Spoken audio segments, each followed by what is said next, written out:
Welcome to the world of the Glengarry tramway. The tramway itself is taking a sabbatical, but it's business as usual as we continue working our way through the world of the small die-cast Land Rovers. We also have a website which you can visit and packed with information, and also our new Facebook group, so why don't you consider joining? So we start on the Glengarry tramway homepage, and all we need to do is scroll down, and today we're going to be looking at the Cararama section. So click into there and scroll down again, and the subject of today's video is going to be the Freelanders. Cararama have released two castings of the Freelander.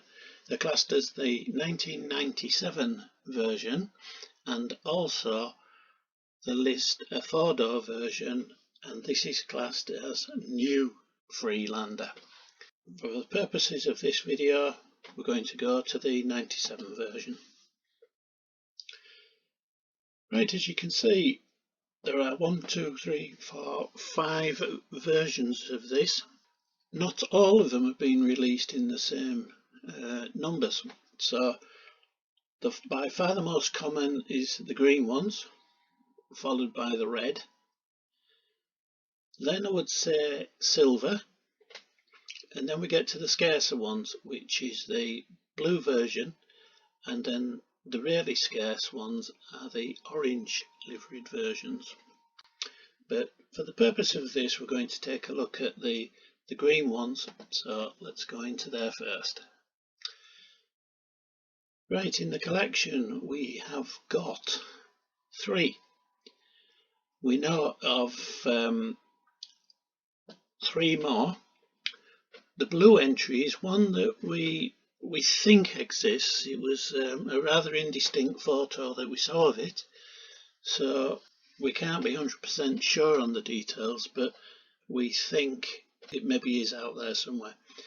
The other 2 are quite interesting because the main difference is, as you can see here, the registration number. Now, I've seen photographs of them, but I've never seen one in the flesh. Very hard to get hold of, and if you've got one in your collection then you're doing well. Right, let's have a look at the ones we've got. The first one is this one at the top. It's got Hongwell on the base. It features the cam peg fixing type. Now if we go to the base, here you have a hole instead of the screw hole, and it is shaped to accept, if you imagine a letter T, and on the end of the fixing mechanism the T inserts long ways, and then you turn it and it locks that way. It can be quite difficult to get in and out, but they're easily identifiable without stripping down the box, because if we go to this one, and the picture was, there we are, there's the mechanism, and it has a little spring, so what you have to do is depress it and turn, and that will either lock your model in place or release it, but you do need to apply quite a bit of pressure. Right, let's get back to the model we were looking at. There we are. Right, it's quite a nice rendition of the Freelander is this one, and the main differences on these come in the interior. Now you can have an all beige interior, you can have a beige interior with a dark grey dashboard, and that seems to be the limit of the variations on those. Not seen any all dark interiors, but it is possible, but not seen any evidence of them. The wheels, now these are confusing. These are the two types of wheels, the Type E and the Type F. In practice, it's virtually impossible to tell the two apart, and I have had a model which seemed to have two of these on the back, the Type E's, and what appeared to be a Type F on the front. So we've listed them, but there doesn't seem to be any set definition between which models had Type E and Type F. It's just a case of having a look. You may find that you've got 3 of one type of wheel and 1 of another. There's no hard and fast rule to it, not that we found anyway. The other thing we've listed on here is the rear screen heater. They all tend to have it, and I can show you here. Can you see the lines there? They all tend to have this, but we know of one model, which I think it's a Schuko one, doesn't have the heater. So that's another thing to look out for.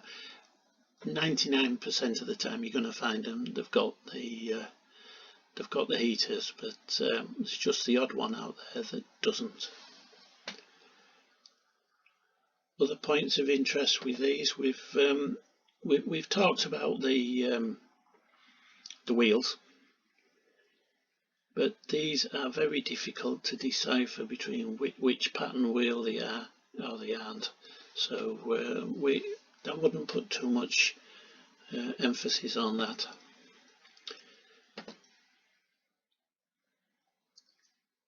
They all have wing mirrors, and this back bit here is detachable. Now, a lot crop up on the likes of the eBay or auction sites that's missing.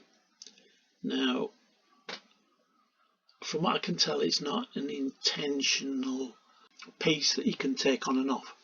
So I would suggest this is where they've got lost in, probably somebody's been playing with them or whatever, but they all should come with that top.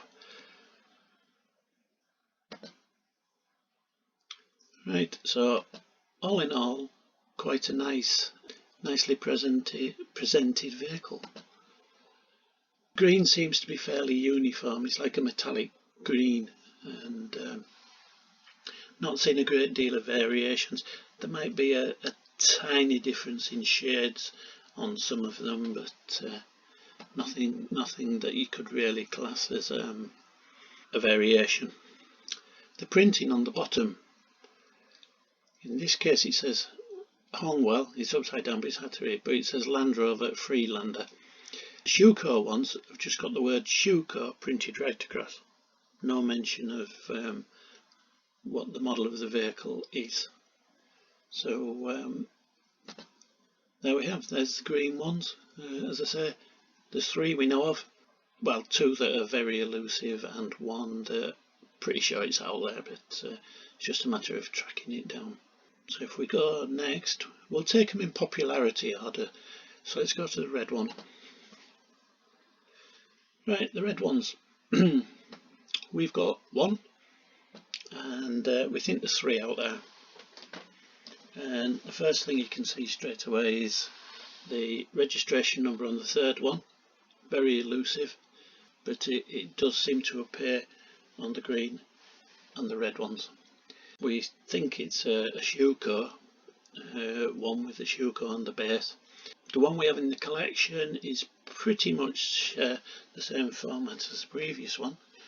It's got the usual number plate, the wheels are down as Type E, that's mainly what they appear to be.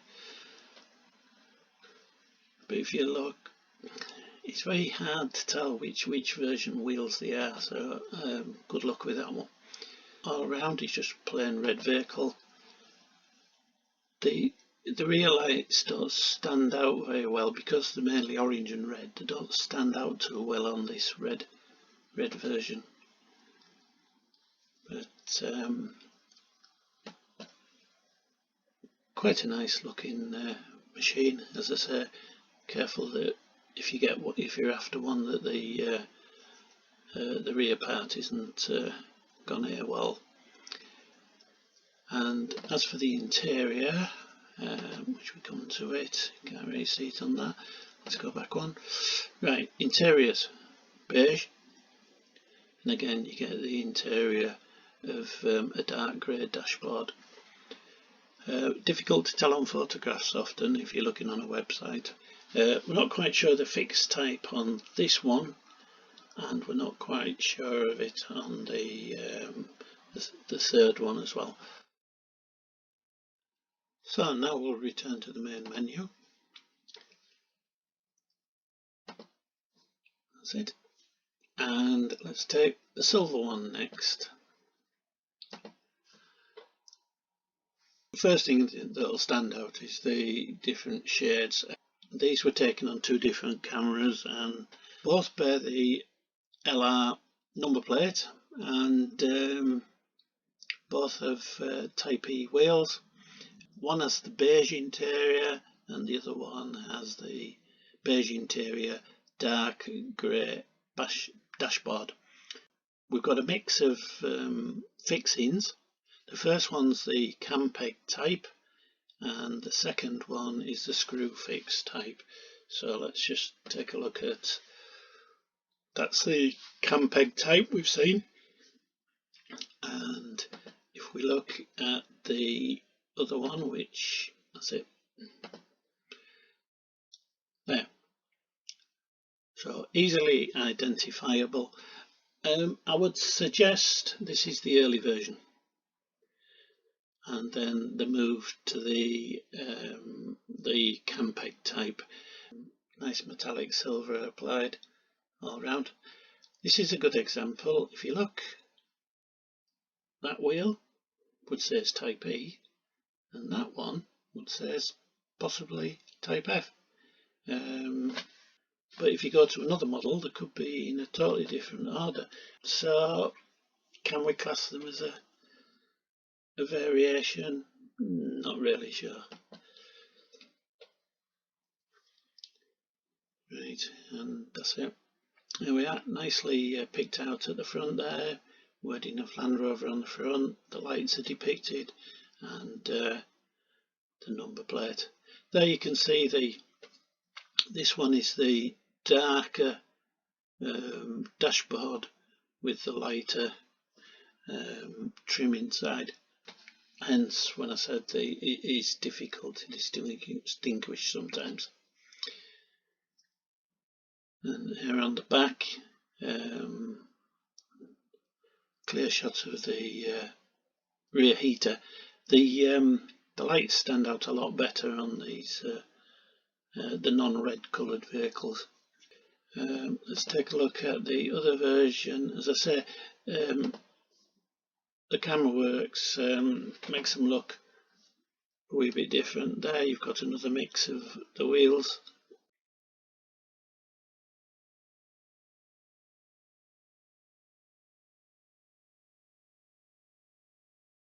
Two roof panels are picked out in black. Not familiar with the Freelander if they're actually removable or not. It could be just that they're depicting the sunroof, but oh yeah, nice model.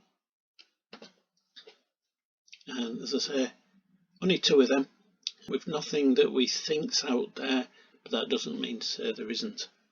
So it's just a case of keeping your eyes peeled and see what you actually have in your collection. Next up we have the blue one, and these aren't anywhere near as common as the green and the red one, but we've managed to get three. They all seem to have the same registration number. We've not seen any evidence of the blue ones having the alternate registration number. They're all a metallic blue, which is pretty much the same across all of them. The interiors, top one beige interior, beige dashboard.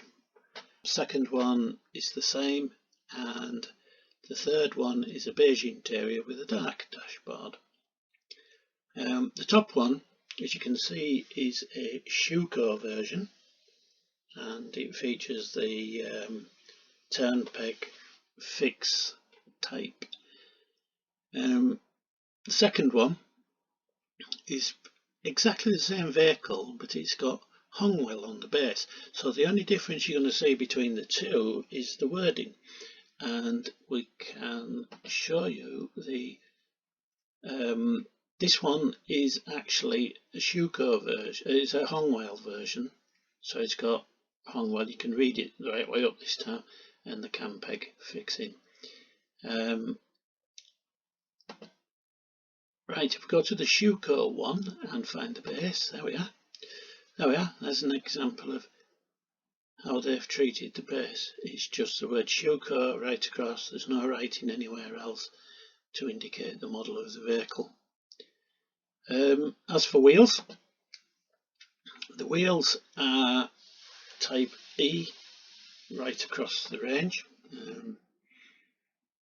Try and give you a sideways view. There we are. These wheels look more matched, so this vehicle presents a lot better rather than having the mismatch of wheels that we've seen on some of the other ones. The blue is quite pleasing, and we can get around to the rear or the front. There we are. Lights picked out, registration number. Land Rover's picked out in white this time as opposed to black we saw on the previous one. And at the rear we've got Freelander at the bottom, and all the lights nicely picked out. So again, nice little model. Let's get rid of that. Right, as I say, three distinct different ones to choose from. Not seen any suggestion of anything other than these three. Looking at it, you would say the bottom one's going to probably have been the first one. It's a screw fix type, and then the other versions they've changed them over to the Campegs. So I would say that's the early one. Right, so three of those, and we're quite fortunate we've picked up all three. But now we come to the really rare one, the orange ones. They look quite nice in the orange. The one we have, as you can see straight away, is a Schuko version.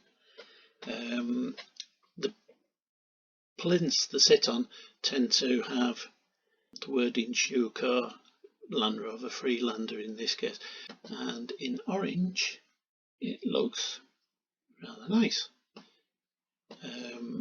Pretty much standard affair to what we've seen. The only comment about the indicators and brake lights and everything, they do tend to be lost with the orange colour just as much as they were with the red. But nice looking vehicle all round. And this one is a screw fix, so one would suggest early version screw fix. There are two versions. There's the Schuko, as we've said, but we're pretty sure there's a Hongwell version of it out there. Again, we can't know what the base fix is like. We're pretty sure it's got a dark grey dashboard, so if you were to get a model and you've only got one side on photo, or a photo where you can distinguish what the interior is like, you could always take a guess, if it had a dark grey dashboard, that it could well be the Hongwell version. It might be another combination altogether, but either way it'd be worth grabbing if the price was right. As I say, there's very few of these crop up. Yeah, something else for you to look out for. And that just about completes our look at the 97 Freelanders. There you have it. Hope you've enjoyed this video. Luckily we've got them all done in one go. I didn't want to fancy going into another 21 episode epic like we did with the series 3s. Where we're going to go next with the Cararamas, not quite sure. I'm working my way through the Range Rovers, and they're proving to be just as big a nightmare as the Series 3s were. So keep an eye out for that. We've been buying examples left, right and centre, so we've got quite a few in the collection now, so it makes it worthwhile doing a video, so we've got something to show you. So hope you've all enjoyed it. If you liked what you've seen, please consider clicking the like button, and better still, subscribe so you don't miss any future content on the channel. So until next time, happy collecting.